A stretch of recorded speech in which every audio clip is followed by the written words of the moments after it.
Assalamualaikum Cing Abdel. Waalaikumsalam Luar warahmatullahi biasa. wabarakatuh. Gue tuh mau ngubungin lu tuh suka nggak enak gitu. Itu gue, Ji. Oh sorry. Itu gue.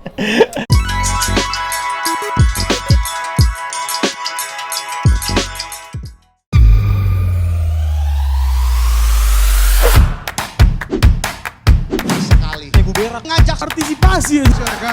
Gua pernah. Siapa yang Ini Widodo. Gua isep kakak lu goblok.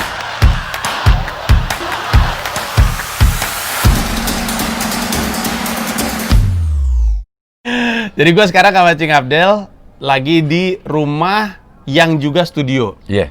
Iya. Di Palapa. Di Palapa, Iya. betul sekali. Jadi ada studio room, nanti gue kasih lihat. Nanti boleh gue kasih lihat nggak? Boleh Dalamnya dong. kayak apa? Boleh dong. Iya, bener-bener udah menjadi YouTuber bener. YouTuber bener lah. Emang ada YouTuber yang nggak bener? Gue YouTuber nggak bener. Handphone doang, tripod, clip-on, kagak punya studio. Tapi ada di YouTube. Ada sih di YouTube. Ya Iya. udah kalau gitu YouTuber kurang niat karena gue kan selalu dikritik Ah. karena nggak niat. Sebenarnya lebih nggak niat soleh sih kelihatannya. Iya, soalnya lebih pakai tangan doang, dia pakai tripod ini. Iya bener, udah lumayan lah gue. Nah nanti lu lihat tuh studionya tuh, Deddy Corbuzier juga minder ntar ngeliat studionya. Malu dia ngeliatnya. Keren banget soalnya proper kayaknya. Tadi Cing Abdel bilang sebulan ya? Apanya? Sebulanan udah mulai bikin Iya, konten di situ. sebulanan Iya. di situ. Ya terus udah gitu ada satu bagian yang gue kaget gitu. Menurut gue brilian sekali, ada layarnya gitu kan. Iya. Terus ada kayak wallpaper gitu. Iya. Atau yang gue pikir sebagai wallpaper. Iya. Terus tiba-tiba di tengah-tengah kami lagi ngobrol di YouTube Cing Abdel mati. Terus dia jelasin itu ternyata YouTube yang dia pause. Iya. Lucu banget. Cing, Iya. mana yang lebih gede dampaknya akibat pandemi? Job hiburan atau warung bubur lu? Dan bukan dari sisi nominal ya, dari sisi persentase penurunannya. Lebih Kan parah bubur mana? bukan punya gue, Ji. Hah? Bubur itu bukan punya gue. Ini siapa? Iya punya Pak Darko. Loh, gue pikir itu punya lu. Bukan. Cuman lu endorse. Maksudnya lu suka gitu. Iya, gue suka terus dan gue promoin lah gitu kalau istilahnya ya. Tapi promo ini tuh Tanpa mengenal lelah. tanpa mengenal lelah, terus kayak itu punya lu gitu. Enggak punya Pak Darko. No debat gitu. Iya. Nggak lebih enak dari bubur Palapa no Iya, debat gitu. Iya. Iya. Bubur Ya Palapa bubur paling enak sedunia fana no debat. Udah. Tapi kenapa anak-anak berdebah kalau mau kesana ngomongnya sama lu? Nah, gue juga nggak ngerti sih Fuad. Gue bilang Berarti kan emang Fuad lu nyusahin orang lu, Fu. Hah? Fuad jangan-jangan nggak tahu itu bukan punya lu. tahu lah, udah tahu. Cuma kan kalau misalnya Fuad bilang malamnya nih, Cing, gue pengen besok mau main terus di Zikon situ, mau mampir. Maksudnya dia mungkin gak enak kalau minta sisain sama si Pak Darko. Kalau gue ngomongnya lebih enak, Pak Darko, nanti mau habis sisain lah 20 porsi karena anak-anak ini akan datang gitu. Emang enak banget Cing Abdel. Iya kalau gue sih enak banget.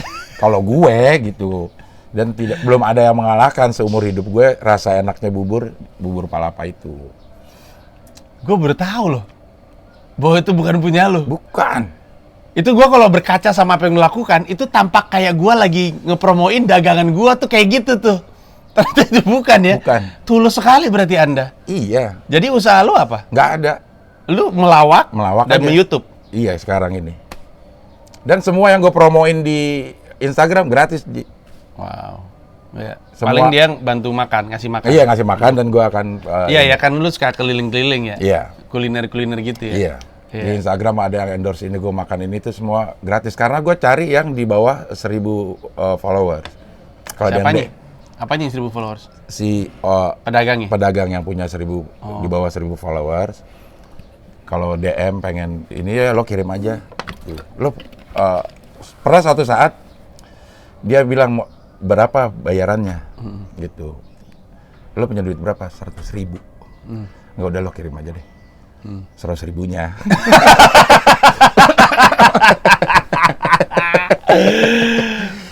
Wah, kalau gua nggak nanya mungkin gua akan selamanya berpikir bubur Palapa punya lu. Enggak, bukan. Oh gitu. Tapi kaitan pandemi terhadap kerjaan, kalau untuk lu spesifik, karena untuk setiap penghibur kan beda-beda ternyata dampaknya. Iya. Kalau gue sih yang TV udah nggak ada. Kalau TV itu gue terakhir bulan puasa kemarin. Bulan puasa kemarin. Masih ada di sahur dan dibuka gitu, masih ada. Lumayan tuh ya. Iya, terus Strippingan. setelah puasa masih ada cuma buat tamu-tamu doang, tapi yang reguler udah nggak ada. Kalau untuk yang off air masih ada lah, apa namanya, yang stand up ritual yang virtual. Gue pikir stand up ritual tuh kayak job stand up yang selalu lo lakuin, kayak misalkan stand up untuk Paski itu udah ritual tuh, misalnya tuh udah pasti deh tuh ulang tahun Paski gue ngisi gitu misalnya. Oh, virtual. Emang lo ngambil job stand up virtual? Iya. Wow. Di situ? Di sini. Jadi kalau ada yang mau sewa studio buat stand up virtual, iya. silakan namanya Studio 9 ini. Studio 9 Palapa. 1-8-nya? Karena ini Palapa 9. Oh iya bener juga, gue peringat. Tapi kalau disebut Studio 9 Palapa, orang langsung mikir banyak banget studio. Iya. Karena waktu itu gue ngelihat postingan lu, kayaknya fotonya di sini tuh. Iya. Sama calontong segala macam, terus lu bilang alhamdulillah orderan pertama atau Iya, betul. Orderan pertama gue menyewakan studio ini pada saat si calontong itu harus stand up di acara apa yang Microsoft kalau nggak salah. Dan keunggulan studio ini adalah karyawannya lucu-lucu. Terus? Dan kami menyediakan penonton. Oh gitu. Iya, jadi lo Wah. stand up ya paling nggak ada 4-5 orang lah untuk ketawa. Walaupun ketawa respect kayak ketawa apa gitu ya. Tapi nggak sendirian lah lo gitu. Wah, justru itu yang dicari sama orang-orang. Anak-anak manajemen gue juga kalau dapet job tuh masih suka, aduh ambil nggak ya? Tapi kan gue kan sebagai yang punya kantor juga kan gue mesti nyontohin ya. Jadi kadang-kadang gue ambil juga. Gue rasa dari 100% job virtual yang gue ambil, 80%-nya gue anyep. Iya. Salah satunya... Bukan anyep kali, cuman lo nggak tahu respon. Yang gue lihat sih nggak ada yang ketawa ya, Cing Abdel. Kan kalau di Zoom kan juga ada muka-mukanya tuh. Iya. Nggak ada yang ketawa, ada yang baca. Iya. Ada yang ngilang tiba-tiba dari layar. Kalau lo menggunakan Studio 9 ini, hal-hal seperti itu bisa lo singkirkan dari pemikiran lo. Karena ada orang di depan. Kadang-kadang, apalagi kalau ruangannya kayak gitu, dulu taruh 5 juga penuh tuh, berasa ketawa aja tuh ya. Iya. Aduh, enak banget. Enak banget. Gue waktu itu, terakhir gue stand up virtual anyep, itu acara pertamanya di depan Ahok. Nggak lucu gue.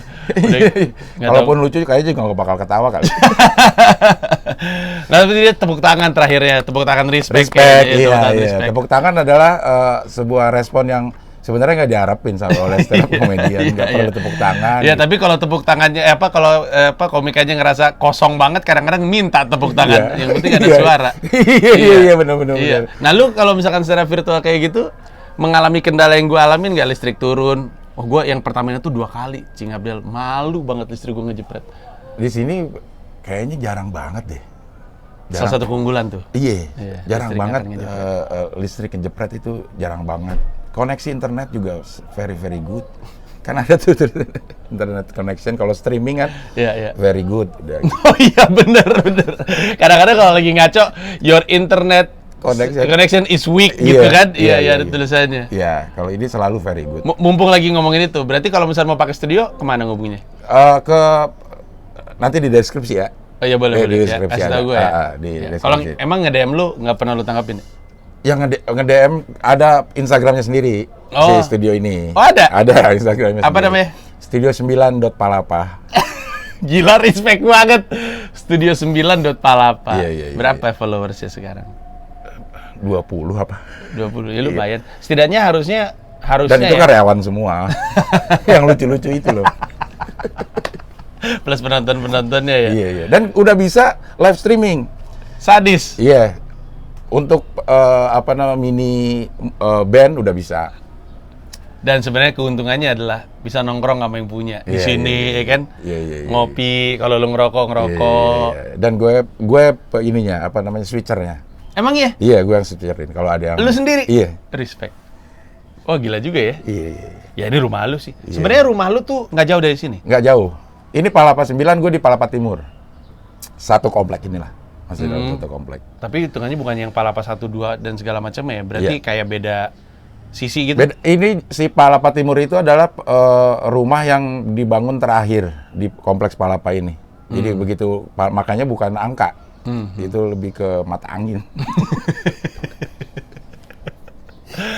Wah, gila juga ya, karena anak-anak selain Calontong ada lagi yang di sini. Udah ada belum? Belum. Ya udah, kita harapkan komika-komika. Iya. Lu ada Gilbas udah nanya. Nah. Gilbas udah nanya. Iya, karena kan anak-anak kan terima mulu tuh. Iya. Kayak gini deh. Jangankan gue, Awe, Brata. Kalau Brata sih sama David rada ini ya. Bari, mereka rada rock and roll juga tuh. Bari itu kadang-kadang kalau nggak ada ketawa tuh aneh banget gitu. Kalau ada job-job gue pindahin ke sini aja. Oh, nanti manajemen gue janjian sama lu dah. Iya, boleh. Iya, jadi kalau talent manajemen gue dapat job, geser ke sini aja semuanya ya. Iya. Internet aman. Aman. Iya. Upload dan download laptop bawa sendiri ya? 150. Enggak. Disediakan semua udah. Wah, gila. Nanti kan lo mau turun sama. Iya, nanti gue kasih dia. Mantap. Oke. Sat. Assalamualaikum. Oi, masuk Pak Haji. MTV Crips. Ini ternyata. Sebentar. Sat. Anjir. Gede bener. Ini ukuran ruangannya berapa kali berapa, Cing? 4x7. Ada begini gue baru enggak. Kayak studio beneran dah. Ada apanya? Ya ini kayak gini. Kayak ini kayak control room-nya. Iya. Ini Panji mau ngecek. Ini nih.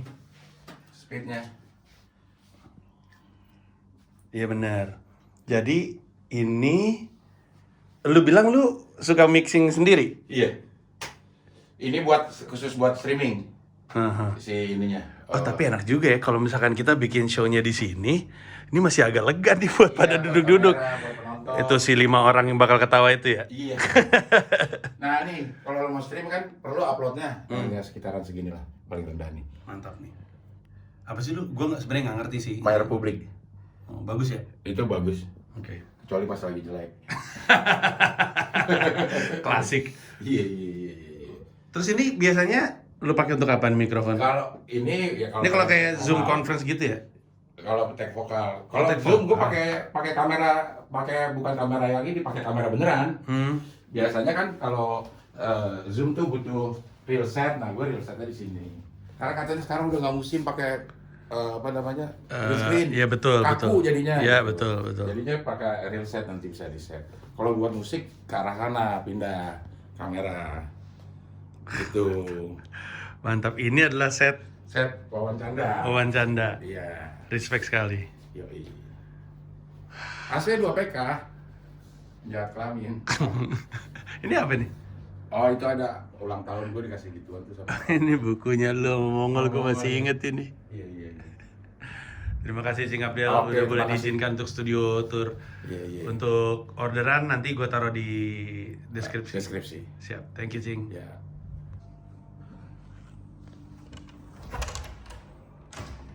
Temu gue lagi. Karena gue punya. Enak bener nih nongkrong di sini nih. Nah, tadi tuh gue mau ngomong ini sebenarnya. Gue tuh ngerasa ya, salah satu yang paling aneh dari karir gue itu adalah penghasilan terbesar gue memang dari stand up. Iya. Nomor 2-nya tuh jadi pembicara atau Indonesia menyebutnya sebagai motivator. Ya. Gue tuh ngerasa aneh karena pelawak dan motivator tuh butuh dua hal yang berbeda. Pelawak itu adalah rumahnya salah. Kita lucu karena salah kan, cara pikir kita salah, kita ngomong salah, sikap kita salah. Motivator tuh kesannya mesti bener gitu. Dan gue ngerasa selalu aneh. Makanya gue kalau dapat job motivator tuh selalu, mohon maaf nih, saya cuman pelawak, saya bego gitu. Anda selain pelawak, Anda juga dikenal sebagai pembawa acara talk show religi.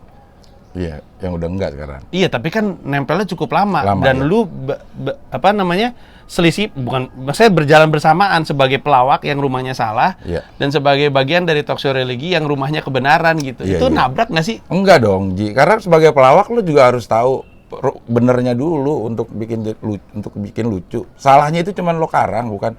Salahnya itu bukan karena lo berpikir salah, karena memang lo pengen arahkan ke tempat yang salah supaya ada efek kejutnya itu kan. Iya. Lo tetap harus tahu yang benernya dulu. Iya. Jadi job motivator lo itu harusnya harganya setengah dari harga ngelawak. Memang. Dan biasanya tuh kalau pengen make gue tapi nggak nyampe budget ya sama manajemen gue dilempar pembicara aja suka gitu. Karena nggak harus ngelawak. Iya. Karena setengah pekerjaannya kan. Iya. Karena kalau jadi ngelawak yang selalu gue bilang kerjanya harus 2 kali kita kan. Iya. Lo mau bikin lagu lucu lo harus bisa dulu bener bawain lagunya. Tapi kan kadang-kadang dunianya nabrak ya. Orang yang menikmati lu di lawak dan orang atau sama orang yang menikmati lu di talk show itu? Kalau gue sih merasa apa yang gue kerjakan itu semuanya sebenarnya ngambil gue di sisi komedinya, Ji. Maksudnya gue sebagai host religi juga bukan sebagai ustadz, bukan sebagai orang yang punya pengetahuan agama yang bagus, tapi diambil supaya acara itu bisa lucu gitu. Di antara gua ngomong segimana keluarnya mulut gua aja ya. Iya. Kan banyak orang akan berasumsi masyarakat muslim kan banyak yang konservatif. Banyak anggapan stand up tidak diizinkan bahkan sama umat muslim atau sebagian masyarakat muslim. Suka ada pertentangan nggak dari tipikal audiens yang mengetahui lu di acara religi? Enggak. Yang mempertanyakan, Cing Abdel ngapain sih masih kayak gitu-gitu gitu? Enggak kayaknya. Kan ya ada sebagian orang juga yang masih menerima kan. Mungkin pasar gue di bagian yang masih menerima. Oh iya, Gua pernah spektrum agamanya kan iya, kan gitu ya. Gue pernah stand up di PKS. Ulang tahun PKS. Kalau mau dilihat orang yang mungkin Islamnya konservatif lah ya. Iya. Ya yang konservatif. PKS konservatif gak sih? Tergantung waktu presidennya yang mana, tapi Presidennya itu waktu itu siapa ya? Yang sekarang nih. Sohibul Iman. Oh iya, dan ini lebih progresif. Iya, kan makanya Sohibul Iman kalau nggak salah kan para Madinah dulu. Iya. Sama Anies. Hah? Anies juga. Anies Baswedan ya. Iya. Para Madinah kan malah sempat dianggap apa tuh? Liberal. Iya. Iya.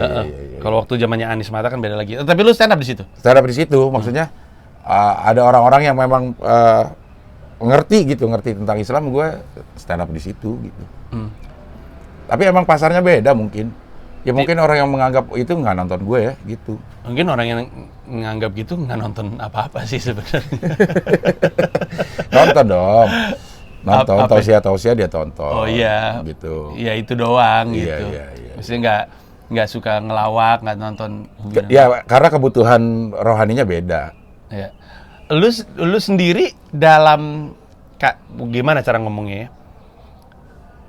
Gua ambil ilustrasi deh. Ferry Nuril kan main Fahri Iya. di Tanya Cinta 2. Tapi orangnya nggak kayak Fahri. Bahkan sama sekali tidak, kecuali ketika dia udah mulai beragama, agamanya tuh kalau dilihat Fahri ini gitu. Iya. Dia kalau doa bisa lama banget. Terus kalau zikir juga khusyuk banget. Tapi kalau udah enggak, ya nyanyinya Oasis gitu-gitu. Lu tuh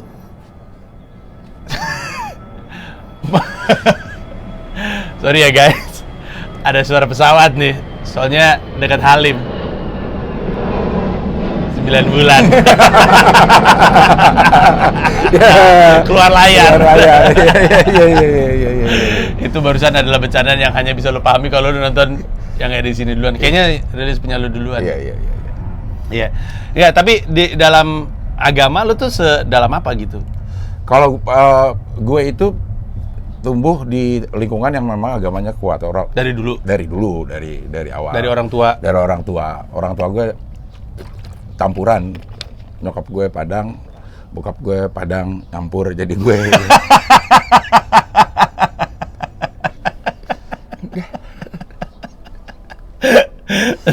Iya. Jadi memang kuat ini didikan agamanya itu kuat. Terus? Ya sedikit banyaknya gue mendapatkan asupan agama itu dari kecil gitu. Lu tumbuh besar di mana sih? Di Pisangan tuh Jakarta Timur. Ini perkampungan Betawi lah. Jadi kayaknya gue jadi gabungan gitu. Mungkin gue setelah gue ngerti kenapa gue sepertinya moderat gitu ya. Karena nyokap bokap gue tuh Muhammadiyah. Dulu gue juga nggak tahu kalau itu. Sedangkan lingkungan rumah gue Betawi itu NU. Wow. Jadi apa yang gue praktekkan di rumah nih beribadah terus cara berkehidupan itu sangat bertolak belakang sama lingkungan. Tapi gue harus beradaptasi karena gue tinggal di situ gitu. Jadi akhirnya mungkin itu yang bikin gue sedikit lebih moderat dalam menerima segala perbedaan gitu. Apalagi di agama. Misalnya bokap gue kan nggak kunut kalau sholat subuh. Muhammadiyah tuh katanya gitu. Tapi dia membiarkan gue untuk sholat di masjid NU. Dan kunut ya kunut aja lah sana. Kalau lo ada imam yang kunut, lo ikut kunut. Gitu. Lucu juga, bukan lucu juga ya, maksud gue. Berarti pertanyaannya kenapa bokap lu kayak gitu? Karena mungkin dia juga Masih ada? bokap gue udah meninggal. Tapi Masih ada berarti di alam kubur. Iya. Tapi yang gue ingat dari bokap gue sebelum dia meninggal, dia hidup.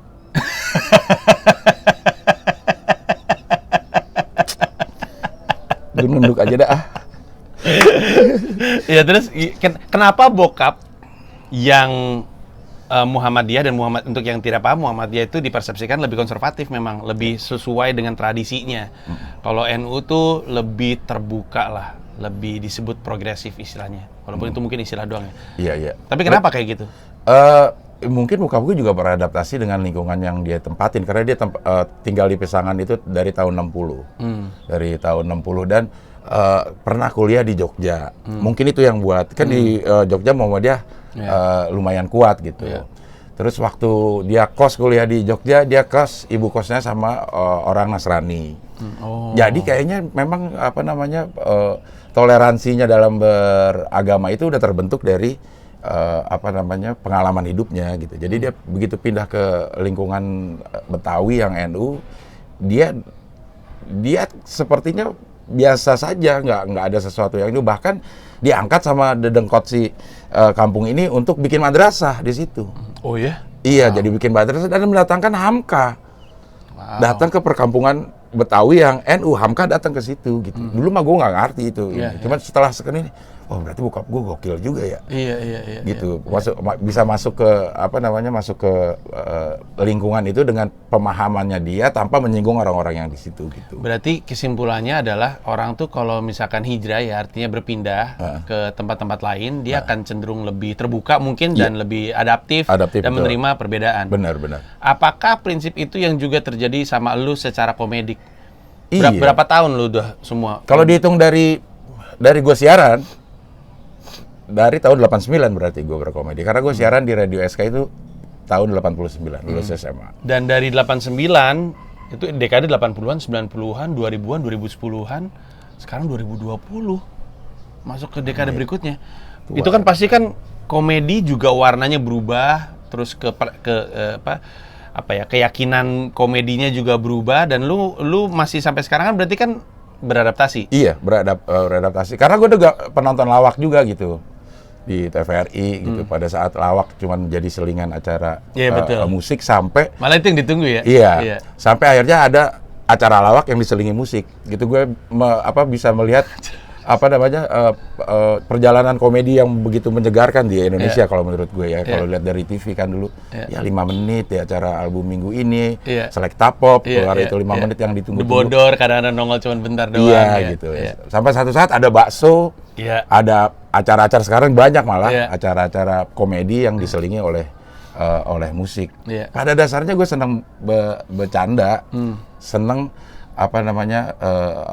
ketawa gitu ngelihat kelakuan orang gitu. Dan gue itu mencari yang udah diomongin tadi tuh, gue itu mencari kelucuan nggak harus di punchline orang. Gitu. Gue udah cukup menikmati bagaimana dia berusaha, terus kok jalan pikirannya bisa begini ya. Itu tuh udah menghibur gue gitu. Ingat nggak waktu kita terakhir kali gue jadi juri di acara lomba lawak grup buatan Paski yang gua sama Meing sama pada Indro jadi juri. Cing Abdel di belakang. Gue setiap kali ada sesuatu yang lucu atau nggak lucu, tapi gimana cara mendeskripsinya? Kadang-kadang kalau gue lagi ngeliat lawakan dan gue tau ada Cing Abdel, gue tuh selalu nyari reaksinya Cing Abdel karena kadang-kadang kita suka bereaksi sama hal yang sama cara pikir ya. Iya. Jadi selalu terhibur gitu nonton lawakan Nonton lawakan nih, biarpun kata orang itu nggak lucu, gue terhibur. Kadang-kadang gini nih, misalkan ada pelawak nih, abis ngelempar punchline, terus misalkan nggak terlalu kena, terus misalkan dia ngomong gini, gitu. Gue tuh suka ngeliat Cing Abdel, terus Cing Abdel ngeliat gue, terus kayak gitu-gitu.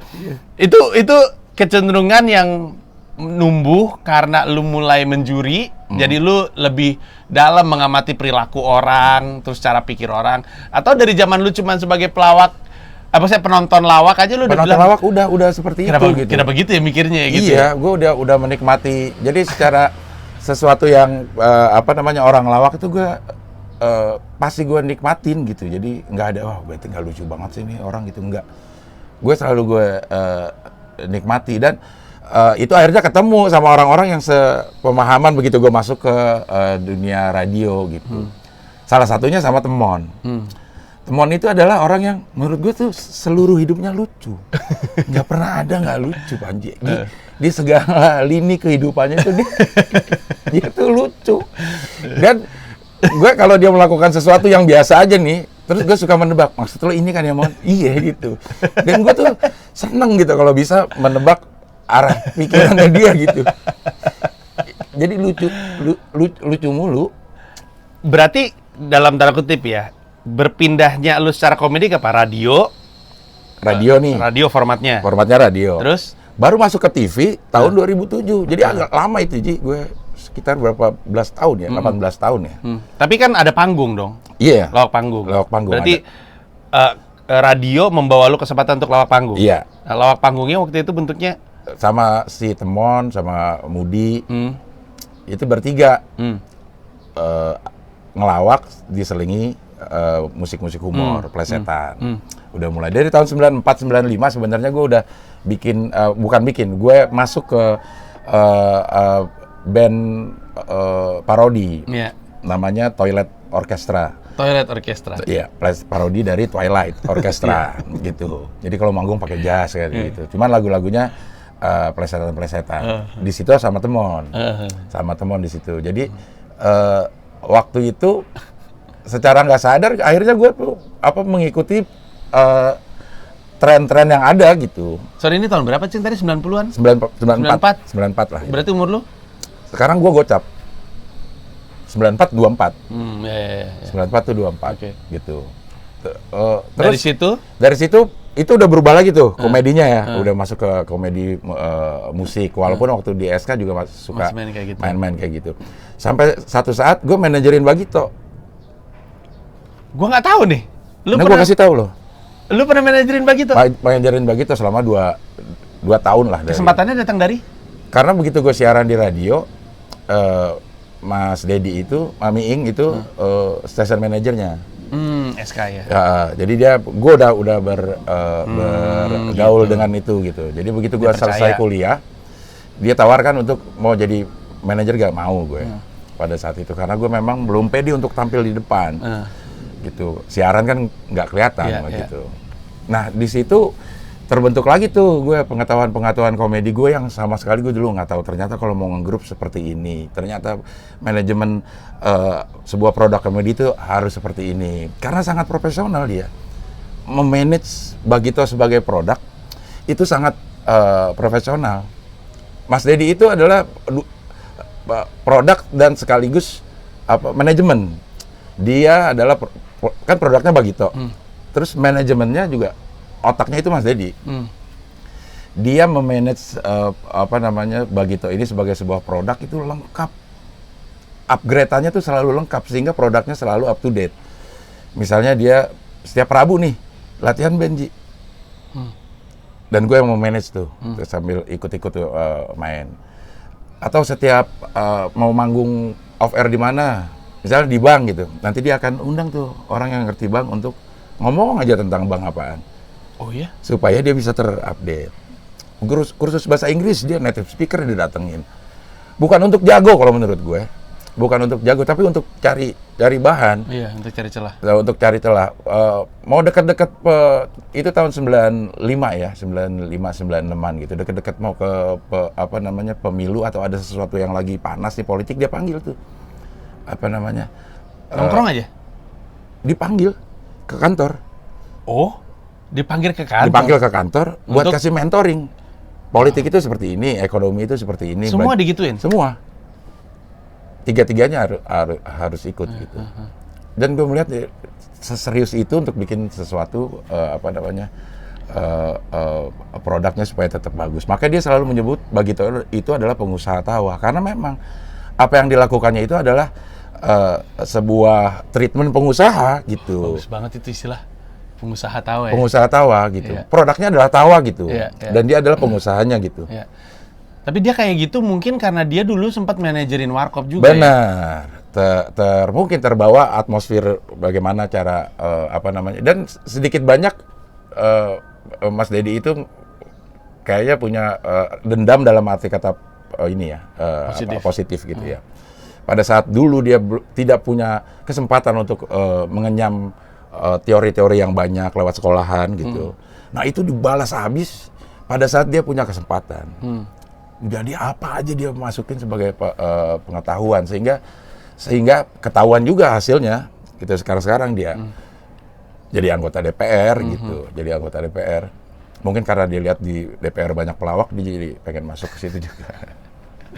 Habis itu orangnya susah untuk menahan diri untuk nggak ngelawak. Lu tau nggak dia kadang-kadang suka bikin video-video lucu? Iya. Dia waktu itu gue pernah munculin juga waktu gue wawancara Bang Miing. Yeah. Dia ada video ya, gue ada orang mau datang ke rumah dia ngasih barang, terus nggak boleh, terus dia pakai tongkat ngambilnya. Pas tongkat dia dipegang, disalamin, makasih banyak ya. Pas lagi pandeminya tuh. Iya. Itu lucu banget. Itu waktu lu megang Bagito, itu 2 tahun. Yeah. Itu 2 tahun di eranya Bagito yang mana? Basho, udah TV. Gila, berarti lu dapat pembelajarannya tuh banyak. Langsung dari terpapar industrinya juga ya. Kayak gimana tuh? Bukan perdebatan ya. Diskusinya antara Bagito dengan TV pada zamannya. Apalagi kan Bagito kan nyentil-nyentil gitu. Iya. Bagito itu kan terkenal ya dengan lawakan-lawakan yang katanya dulu lawakannya cerdas, penuh dengan kritik. Ini lo bayangin, dia itu mengkritik pemerintahan yang kepala pemerintahannya itu punya anaknya punya TV. Nah di TV itu dia mengkritik pemerintah. Iya. Dan dia deket banget sama keluarga ini. Sakit, gimana ya? Kalau udah orang bilang ngelihat orang itu lucu, apapun yang diomongin itu yang diambil lucunya, bukan sakit hatinya. Jadi gue percaya itu. Ulangi sedikit. Kalau lo udah nganggap orang itu lucu, begitu ada bercanda yang seperti apapun, lo akan ngambil lucunya, bukan sakit hatinya. Itu sering banget Bagito mengkritik rezim itu gitu di saat itu di RCTI. Iya. Tapi karena mereka deket, yang dikritik pun ngambilnya lucunya aja, jadi nggak sakit hati. Nggak sakit hati. Kalau menurut gue ya seperti itu ya. Tapi kan untuk mendapatkan image itu ya susah dia. Bagito dari tahun 78 gitu. Untuk sampai ke tahun 90 butuh 20 tahun gitu. Banyak yang ngerasa eranya Bagito di TV itu era keemasannya. Tapi kemudian karena gue dengar ceritanya banyak juga sih, kan Bang Miing kan suka cerita juga soal ketersinggungan bareng diskusi sama gue, terus ngomongin soal waktu itu dia ada satu bercandaan mau bercandain Tutut sebenarnya. Karena Tutut kan katanya pada zamannya ya, Tutut anaknya Pak Harto sebagai menteri itu kerja cuma peresmian doang. Terus dia ada satu sketsa meresmikan toilet, terus dia dipanggil, WC umum, terus dipanggil sama suaminya ya. Jadi waktu itu emang keemasannya, tapi juga mungkin masa di mana capek-capeknya. Karena mungkin kalau lagi nggak terpapar setinggi itu di TV, mungkin lebih banyak enak ya daripada ketika itu gimana? Ya, kan gini, lo pasti sering lah dapat satu job gitu, yang ada bosnya itu ditakutin sama anak buahnya, dan lo berurusan sama anak buahnya untuk masalah job ini gitu. Berapa banyak aturan-aturan yang bilang jangan lu bosnya jangan ini, jangan sampai salah nama, jangan sampai nyebut detailnya kurang, jangan sampai ini gitu. Tapi pada saat di panggung lo ternyata si bosnya oke aja tuh, malah ketawanya lebih kenceng. Jadi ada hal-hal yang ditakutin sama orang-orang di sekitarnya gitu, yang membuat hal itu jadi ribet gitu. Padahal sebenarnya nggak ribet-ribet juga kalau ini. Nah mungkin Bagito tuh ada di posisi itu gitu. Banyak sih yang ribet gitu, tapi sama si subjek yang jadi komedinya dia enggak, dia udah yakin. Tapi Halim 9 bulan. Enggak, tapi kan maksud gue yang kejadian Tutut deh. Itu kan beneran tersinggung. Walaupun suaminya yang maju ya. Ya mungkin itu. Suaminya yang tersinggung untuk istrinya mungkin nggak terlalu. Iya mungkin kali ya. Karena deket banget dia sama kayaknya keluarga itu memang senang komedi deh. Bang Buyung itu partainya apa ya, lupa gua. Pernah di PDI. Demokrat juga ya? Enggak, sekarang di PAN kalau nggak salah. Oh, PAN ya benar. Ya, terus udah gitu berarti Cing Abdel udah tahu cara kerjanya TV ya, industri TV. Waktu itu Bagita juga dibahasin soal rating. Iya dong. Dan ratingnya bagus. Iya, ratingnya bagus. Kalau ratingnya bagus sih percaya. Iya, makanya bayarnya cukup oke waktu itu. Oke, mahal. Belum lagi ada apa sih Gebiar BCA. Tapi itu kan setelah Baso nggak ada. Setelah Baso ya? Setelah Baso nggak ada, baru di Gebiar BCA. Terus yang lu lihat dari itu waktu itu lu udah mulai belum manggung di TV berarti? Belum. Tapi lu udah terpapar sama industri TV. Industrinya. Iya. Yang gue lihat misalnya gini, lo karena dulu weekly ya, produksinya itu jadi banyak waktu untuk prepare gitu, untuk menghasilkan yang setengah jam itu. Jadi sebulan tuh syuting 2 kali, sebulan syuting 2 kali untuk sebulan. Jadi satu hari itu 2 episode gitu. Jadi waktu prepare-nya banyak dan Bagito melakukan ini prepare itu ya kayak orang mau bikin film, karena ada latihannya, ada readingnya. Untuk bikin bakso itu ada readingnya, terus ada brainstorming, dia punya tim kreatif sendiri gitu. Dia punya tim kreatif sendiri, masuk dari scene oke apa enggak, kalau oke coba bikin dialog ini. Setelah itu dia panggil bintang tamunya untuk latihan sebelum hari syuting. Dan semua produksi bakso itu hasil latihan, 80% latihan, 20% mungkin improv pada saat syuting. Jadi seserius itu sebenarnya untuk bikin sesuatu produk komedi. Dan itu berhasil gitu. Tapi industri TV pada zaman itu kan beda sekali dengan industri TV sekarang ya. Kayak acara komedi pada zaman itu, kalau gue dengar dari cerita lu, untuk tayangnya aja seminggu sekali, syutingnya 2 kali sebulan, sekali syuting 2 episode, berarti kan persiapannya masif dan usianya juga cukup panjang. Tapi terus kita pernah terlibat juga di acara komedi bernama Suca. Gue nyebutnya acara komedi ya, karena itu acara lucu gitu, bukan cuma kompetisinya aja. Itu setiap hari gitu. Dan lu ikut tuh transisinya tuh dari yang kayak begitu treatmentnya sampai yang kayak sekarang treatmentnya. Suka ini nggak berharap untuk kayaknya kalau misalnya kita mau usianya panjang dan mau lebih serius dan lebih bagus, mendingan seminggu sekali aja gitu. Tapi kan kita pekerja kali ya. Iya.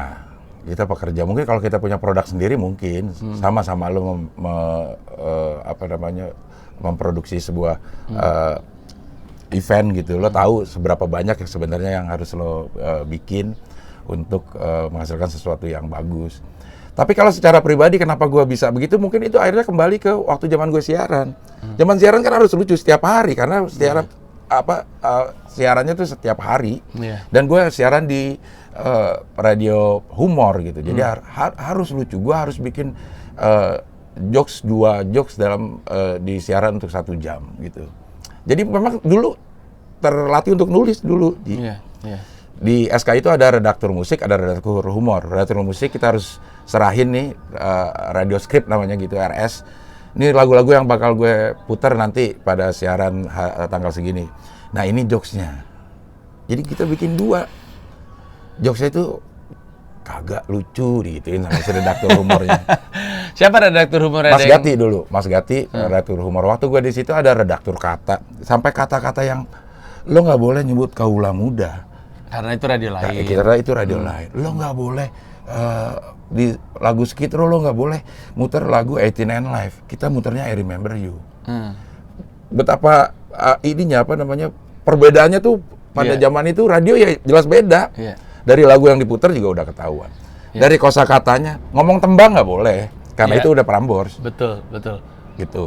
Itu datang dari era yang beda sama sekali sama sekarang sih. Iya. Sekarang mah radio lagunya sama, kadang-kadang kita nggak tahu, penyiarnya suaranya juga bisa sama. Kadang-kadang kita nggak tahu nih, kalau kita nggak ngelihat angkanya ya, kita nggak tahu nih sebenarnya kita lagi dengerin apa sampai akhirnya jingle.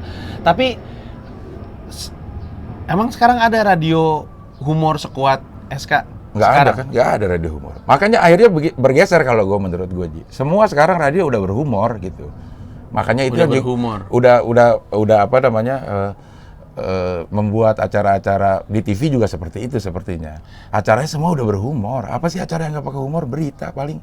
Tapi kan maksud gue kalau ada radio yang spesifik hanya humor kan dia warnanya paling keren sendiri. Nah, Iya. pertanyaan gue lanjutannya adalah itu lahir karena itu zaman emasnya radio, zaman emasnya lawak sehingga bisa ada pasarnya yang membutuhkan radio komedi, radio humor, atau lahir dari era di mana radio tuh berwarna sehingga ada satu memilih ini ada yang radio seriosa, misalnya ada radio hip hop, gue radio humor. Yang mana tuh? Lahir dari yang mana? SK itu menjadi radio humor itu tahun 88. Gue masuk 89. Jadi setahun setelah setelah mendeklarasikan bahwa ini adalah radio humor. Mungkin ini yang sering omongan lo juga gue inget sedikit berbeda itu lebih baik daripada Iya. Omongan Seth Godin yang gue kutip ya. Iya, gitu. Nah, mungkin pada saat itu memang itu. Jadi diferensiasi lah yang harus dilakukan oleh radio untuk tetap bertahan pada saat itu ya. Pada saat itu gitu. Jadi suara irama indah, Prambors, begitu pada pindah ke FM, radio kayu manis, Sonora, Queen pas FM gitu. Dia punya spesialisasi masing-masing. Iya. Nah, waktu itu sebelum pindah ke FM, Radio SK udah punya tuh acara-acara ngelawak, gitu. Acara seriusnya juga ada, acara airplay-nya juga ada, musik-musik, memutarkan musik juga ada. Tapi begitu pindah ke FM dan mendeklarasikan sebagai radio humor, itu menurut gue karena mereka pengen beda. Pada saat itu berbeda itu mungkin lebih baik dan memang terbukti gitu secara bisnis menguntungkan juga gitu. Tapi 88, 89 itu kalau lo masih ingat era komedinya tuh seperti apa? Kondisinya yang lagi gede Grup ya? siapa? Grup lagi gede. Itu berarti ya zamannya Bagito 88 tuh udah ada. Bagito tuh kalau di SK-nya ya. Iya. Tapi di 89 begitu gua masuk 89, dia tuh juga udah ngetop banget. Iya. Udah ngetop banget, jadi pelawak yang naik mobil keren-keren itu ya Bagito. Wow, Pada- 80-an. Belum jauh karena 90-an kan eranya Iya, Baso. Jadi mereka udah kaya dari komedi sebelum lebih kaya lagi gara-gara TV gitu. Iya, di off air-nya tuh gila pada saat itu. Mungkin karena juga persaingannya dikit gitu ya. Dan Enggak dong Cing Abdel, persaingannya dikit. Pada zaman itu kan pertama Warkop tahun 80-an itu masih film tuh, gede di film. Terus grup-grup kayak Empat Sekawan, The Bodor, itu juga 80-an. banyak sih sebagai kita pemerhati komedi ya. Sebagai lo yang merhatiin komedi emang banyak sebenarnya. Cuman yang muncul di masyarakat yang nongol di TVRI kan ntar dia sangat lagi. sedikit dia Ya, betul. lagi Gua gitu. setuju. Mungkin itu. Jadi kehidupannya pada saat itu pelawak itu kalau gue lihat itu udah kayak rockstar. Udah kayak rockstar. Jadi pernah satu saat Unang tidur nih di studio nih pada saat pulang ini, dia tidur di bangku, dia bilang aduh Bella, kalau orang yang kasih job gue lihat nih dia malu banget, gue barusan ngejob turun dari pesawat dikalungin bunga, sekarang gue tidur di emperan gitu. Tapi memang apa ya, memang segitunya gitu si Bagito itu, kalau ngomongin materi kaya, kaya banget waktu itu gitu. Faktor radio juga memperkuat ya. Iya kan dulu hiburan juga Iya, utamanya ya banyak radio daripada TV, lagi transisi ke TV swasta lagi. ya. Baru RCTI masih pakai decoder. Iya bener, di depan rumah ada stiker itu. Iya. Cukup bergengsi Iya. itu stiker seng. Coba ingatkan gue juga dan yang nonton, karena yang nonton pasti banyak yang muda. Waktu itu SK tuh tembusannya siapa aja ya, jebolannya? Jebolannya ya. Bagito, Empat Sekawan itu Dery, Ginanjar, Pak Komar, Eman. Dan Empat Sekawan ini bubaran dari Gideon. Gideon. Waktu itu Dery, Ginanjar, Sion, sama Pak Jimmy. Iya. Itu siaran di Prambors tuh. Siarannya di Prambors waktu yang Gideon itu. Pecah masuk ke ini. Terus Patrio tuh dari zaman gue. Parto, Eko, Akri itu dari zaman 89 udah ini. Parto itu dulu tukang ketik Memang karyawan SK kalau Pak Harto. Kalau dia karyawan SK, dia tukang ngetikin jasa produksi, tukang ngetikin apa namanya radio script jadi radio order gitu. Kalau radio script kita masih pakai tulisan tangan, sama dia nanti diketikin tuh untuk dimasukin ke apa namanya redaktur-redaktur. Komeng, Jarwo, Ulfa, Taufik Safalas, Ulfa Dwi Yanti, atau lo sebutin deh pelawak yang lo kenal. Gue rasa semuanya dari SK. Jadi menurut gue pelawak itu adalah ada 1 Sri Mulat, 2 kelompok Bandung, yang ketiga dari SK. Betul. Itu tuh kalau ada satu orang yang lu sebut sebagai gara-gara ini nih, siapa tuh yang bikin itu? Maksudnya gara-gara apa? Gara-gara orang ini, entah itu redakturnya, entah itu pemiliknya, yang kemudian melahirkan orang-orang ini. Jasanya tuh jasa. Kalau orang-orang sih nggak ada satu orang emang. Ada, kayaknya semuanya akan menyebut namanya Pak Temi Lesanpura waktu itu. Dia itu direkod radio katanya waktu itu. Gue pada saat gue masuk dia masih jadi konsultannya radio SK. Katanya juga dia yang membidani beberapa radio juga. Dia juga yang membuat SK tuh pantasnya di radio lawak, tentu dengan SDM yang udah ada Bagito, udah ada pelawak-pelawak yang lain, terus juga demografi pendengarnya. Terus yang punya juga kayaknya, yang punya itu radio SK itu keluarganya ini penyiar TV Yan Partawijaya. Nah, kakaknya dia atau adiknya dia yang mengelola si radio SK. Makanya dulu itu Yasir Denhas itu siaran di situ. Penyiar-penyiar TV tuh siaran di radio SK pakai nama samaran lah gitu. Jadi gitu. Nah, Pak Temi Lesanpura lah orangnya kalau yang sering gue denger gitu. Yang membuat radio SK yang seperti itu. Termasuk beberapa grup lawak juga karena memang dia pinter. Gue di training sama dia itu. Untuk membuat komedi itu namanya Devita Alapra katanya. Devita Alapra. Dengarkan, pikirkan, Devita tanya apa nih? Alami, praktekkan. Tanya itu apa ya? Devita Alapra. Tawa? Enggak. Dengarkan, pikirkan, praktekkan. Tahu. Terus lo alami dan lo praktekkan. Nah, itu membuat sebuah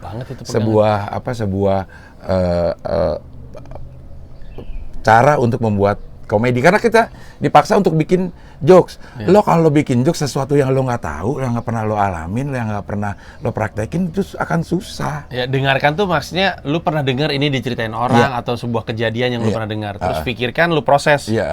Terus tahu, ya lo tahu kejadiannya gitu. Jadi jangan mengawang nggak jelas-jelas, ngarang-ngarang absurd gitu. Tahu, habis itu praktekkan sesuatu yang lo jalanin. Lo alami. Sesuatu yang lo alamin atau sesuatu yang lo praktekkan. Itu lu rangkum untuk jadi sebuah bahan komedi. Untuk membuat sebuah bahan komedi gitu. Kayaknya itu juga yang akhirnya banyak dibilang stand up tuh lo harus relate segala macam. Lo harus sama itu. Kalaupun nggak pernah lo alami, lo harus percaya bahwa orang akan percaya bahwa lo pernah ngalamin. Betul.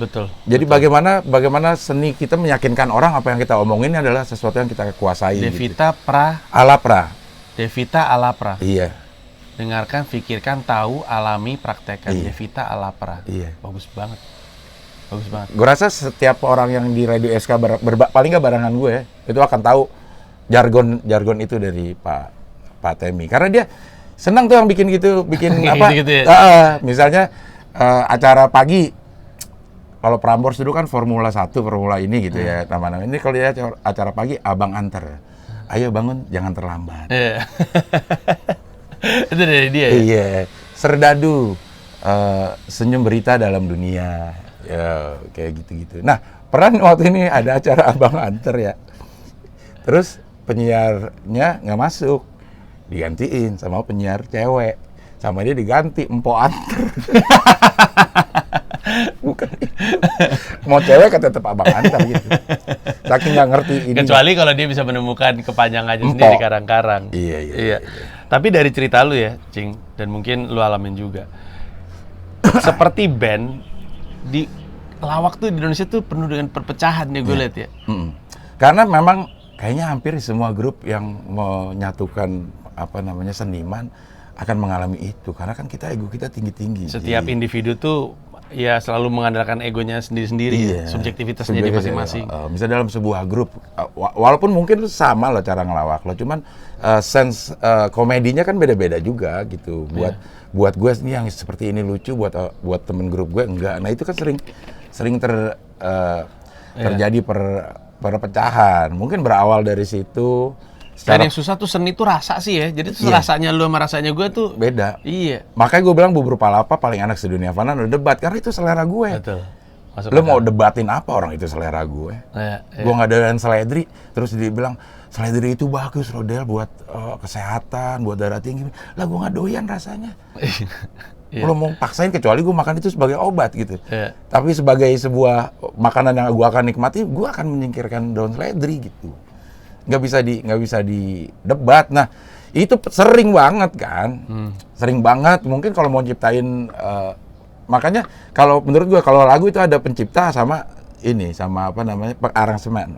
Kalau pencipta punya hak penuh bahwa lagunya akan jalan seperti ini. Lo tinggal aransemen dah. Nah itu bisa macam-macam. Tapi kalau begitu udah di kotak-katik penciptanya, gue nggak mau juga gitu. Sama seperti menciptakan satu produk lawak di grup, pasti akan terjadi itu. Dan ini sangat bisa dimaklumi dan juga terjadi berkali-kali dan kita udah bahas juga kenapa. Dan itukah atau gini, mungkin gue balik lagi ya. Tidakkah itu membuat lahirnya stand up itu jadi opsi juga nih untuk teman-teman yang selama ini ngerasa, duh gue kalau di grup berantem mulu, gue sendiri seperti yang mungkin lu alamin, mungkin yang Cak Lontong ngalamin, tapi kok nggak cukup banyak yang melakukan transisi itu ya? Dari pelawak yang udah ada ya? Iya, karena mengingat bahwa 4 orang di grup itu selalu punya subjektivitas masing-masing dan buntut-buntutnya pecah. Ketika sendirian, kenapa terus udah gitu nggak transisi? Nah, ini ada format yang gue bisa sendirian nih, nggak ada. Dan memang ada kebebasan luar biasa kan dalam stand up sebenarnya ya. Iya. Kenapa nggak sebanyak yang gua harapkan transisi itu terjadi? Karena ya kembali lagi ke rasa seni dia. Kayak misalnya gue, mungkin karena gue udah sudah terlalu lama beradaptasi, udah jadi penyiar, jadi manajer di dalam dunia komedi ya gitu. Jadi gue lebih bisa beradaptasi terhadap perubahan.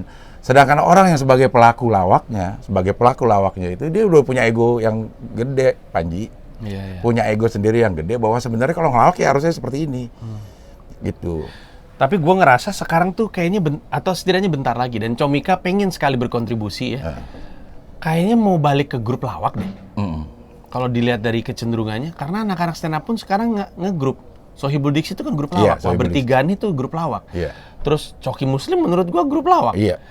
Terus banyak sih sebenarnya udah mulai ngegrup, bahkan di dalam stand up-nya tuh udah mulai nyaman ngegrup sampai kepada titik mereka nggak nyaman sendiri gitu. Tapi apakah ini cuma perasaan gue?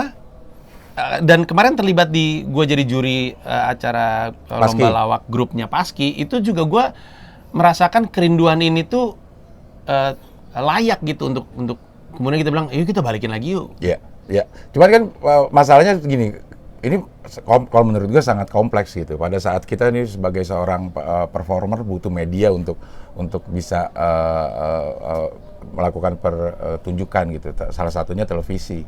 Televisinya juga kayaknya udah capek lah ini bikin satu grup yang lucu dan menjual, mendingan tarikin satu-satu aja yang pasti lucunya, yang pasti banyak penontonnya gitu. Satu itu belum ada. Tempatnya belum ada, mungkin memang harus kita dobrak. Tapi di sisi lain gitu, gue juga sering bilang bahwa stand up comedy ini membuka banyak kesempatan buat para pelakunya untuk masuk ke dunia mana aja gitu, termasuk ke sutradara, ke film, ke siaran, ke host, ke MC, pemain film, dimulai dari stand up comedian gitu. Dari beberapa yang gue tanya gitu, komika itu ya nonton lawak dan pengen jadi pelawak. Contohnya Awe misalnya. Awe itu pernah ngobrol sama gue. Awe itu joke semua pelawak tuh nempel di kepala dia. Dia pengen jadi pelawak, tapi gue harus nge-grup sama siapa ya? Nggak ketemu tempat untuk orang-orang yang senang ngelawak gitu. Pada saatnya ada stand up comedy. Masuk di situ, berjamur komunitas-komunitas orang yang senang bercanda. Dan gue yakin juga penonton lawak pada saat dia kecil dan dia pengen jadi pelawak gitu. Sama gue juga sebenarnya harus diakuin sih, kendala terbesar untuk jadi pelawak adalah karena gue mesti ngegrup dan Iya. gue mesti ikut lomba, itu Iya. salah satunya juga. Iya gitu. Nah, terbuka deh kemungkinan itu gitu. Dan udah berjalan 9 tahun lah, kalau kita hitung dari 2011 gitu. Maksud gua keinginan bawah sadarnya itu kembali muncul gitu. Iya. Gue pengen ngegrup Iya. pengen ini segala macam gitu. Dan YouTube atau sosmed atau platform-platform lain itu membantu memperkenalkan mereka kepada masyarakat umum. Kalau dulu kan jalurnya adalah lu mesti ngegrup, habis itu ngelomba, Iya. habis itu TV TV. gitu kan. Tapi kan sekarang kan orang TV mungkin gak relevan. Kayak Sohibul Diksi kan mulai dikenal gara-gara konten yang mereka bikin. Betul. Terus Coki Muslim juga produk YouTube juga Iya. gitu. Jadi ya mungkin tempatnya adalah di kanal YouTube. Kemudian mereka bisa jadi terkenal dan banyak job sih. Makanya tadi gue bilang Comika tuh pengen berkontribusi tapi masih bingung sih. Mungkin kerja sama Maski juga untuk Iya. bikin lomba juga mungkin, atau Betul. mungkin ngasih platform, tapi kayaknya sih iya deh. Soalnya ada kerinduan. Gue rasa sih ada kerinduan. Emang beda kan Memang nontonnya? beda, karena menurut gue pertunjukan stand up itu harus spesial memang. Nggak bisa dijadi sebuah pertunjukan yang rutin lo lihat lama-lama. Iya. Makanya sih Kompas bikinnya seminggu sekali gitu. Iya. Karena yang dijual adalah stand up-nya. Iya. Kalau Suca tuh seacara-acara tuh. Acara-acaranya. Termasuk dianya. Stand up-nya 5 menit. Iya. Tapi abis itu pembahasannya bisa panjang sendiri. Sebenarnya itu mungkin menurut gue hasil pemikiran bahwa sebenarnya stand up kalau ditontonin itu juga akan bosen. Iya. Akan bosen gitu. Makanya Kompas bikin seminggu sekali gitu. Supaya kerinduan itu tetap ada. Kalau ya kayak Suca, lo boleh nggak suka sama stand up tapi lu suka sama tektokan si Eko Patrio sama Soimahnya. Iya, itu lucu banget. Si Gading dan teman-temannya. Dan capek loh, Cing. Capek ketawanya, pertama kan emang capek syuting ya, karena di dalam studio, terus mungkin sirkulasi udara nggak gitu baik. Tapi untuk ketawa, gue selalu bilang gini, kan orang suka nanya, sering banget tuh orang kan yang dikotomis gitu, Suci atau Suca. Gue kalau ketawa terhibur, Suca tuh, gue ngetawanya ngakak banget. Tapi kalau gue pengen nyari peserta stand up ya gue nontonnya ke Suci gitu. Tapi kan akhirnya jadi capek juga. Maksud gue bukan cuma karena itu, capek juga, Cing. Ketawa ngeliatin lu, lu ngerjain Pak Jarwo. Maksud gue itu tuh melelahkan. Dan mungkin emang bener lu bilang, emang mungkin harus spesial, harus berjarak, harus ngomong-ngomong lu sendiri yang lu suka dari stand up apa? Kan lu kan udah ngamatin banyak sehingga lu stand up ya. Apa ya, gue kan masuk juga secara kebetulan. Metro itu, waktu itu, mau cari orang yang bisa ngomong lah sendiri. Jadi dicari penyiar-penyiar itu. Dicari penyiar-penyiar dan pelawak-pelawak yang udah ada. Waktu itu gue udah Abdel Temon. Dicoba dah gue gitu. Gue membawakan jokes-jokes waktu gue siaran, Ji. Saat itu gitu. Tidak ada kaidah-kaidah stand up yang gue ngerti saat itu gitu. Dan keterima pada saat itu. Mungkin di Metro juga belum terlalu banyak yang ngerti kali, karena yang ngerti ya lagi bikin persiapan Suci di Kompas gitu waktu itu. Sehingga kekurangan orang untuk ngisi acara di Metro gitu, karena yang lagi ikut nggak boleh ikut di Metro kan pada saat itu gitu. Tapi ya itu mungkin karena gue senang beradaptasi, akhirnya gue baca buku juga gue enggak. Baca buku stand up tuh gue nggak ada, kecuali kitab suci yang dikasih sama Pak Ramon. Bacanya juga sedikit-sedikit aja sih gitu, lebih banyak baca yang jawab di tweetnya itu. Gitu. Jadi gue bisa beradaptasi, oh ternyata ini, dan gue benar-benar mengerti stand up itu seperti apa menurut pemahaman gue. Ya pada saat gue jadi Suca, pada saat Radit nerangin, oh ini anjing ya gitu. Ternyata begini ya gitu. Waktu gue stand up Metro akhir tahun, gue nggak tahu kalau itu adalah teknik roasting. Jadi gue membahas semua Iya. Oh itu namanya roasting. Gitu. Iya. Nah itu gue nggak tahu sama sekali gitu. Gue rasa bukan cuma lu. Pertama gini, Radit, Ernest, Mo tuh punya insting ngajar yang tinggi sekali. Seneng banget mereka ngajar. Terus yang kedua, bukan cuma lu, yang lain juga pada belajar. Kayak Andika, Gilang tuh jadi pengen stand up gara-gara itu. Iya, jadi pada saat jadi juri Suca, yang mendapatkan pengetahuan paling banyak menurut gue adalah para jurinya. Iya. Karena lo nggak mau dengerin, dia ada di samping gitu. Jadi pasti ada, masuk mau nggak Dan mau. ketika mereka lagi ngomong pada hening semua, pada merhatiin semuanya, pada dengerin. Gitu. Jadi lo mau mengalihkan perhatian kemanapun nggak bakal bisa, karena di samping lo ngomong dan itu akan masuk. Gitu. Ya, ini udah mau sejam nih dan belakang juga udah mulai azan. Oh, iya. Mau kita tutup, tapi tadi gue nyebut Andika, Gilang, dan Cing Abdel itu mau bikin spesial rencananya tahun 2021, betul Cing Iya, Abdel? akan dipromoteri oleh Comika. Iya, soal waktu nanti tunggu aja informasinya. Nanti akhirnya kita bisa ngeliat spesial dari Cing Abdel. Akhirnya gue juga bisa spesial. Terima kasih atas dukungannya. Ya, amin, amin. Moga-moga juga menghibur dan lu siap-siap aja untuk nonton Cing Abdel melakukan pertunjukan stand up-nya. Entah kapan, nanti tunggu pengumumannya. Cing Abdel, gue udah mulai kepanjangan, gue tutup ya. Oke. Terima kasih banyak, thank you semuanya, bye-bye.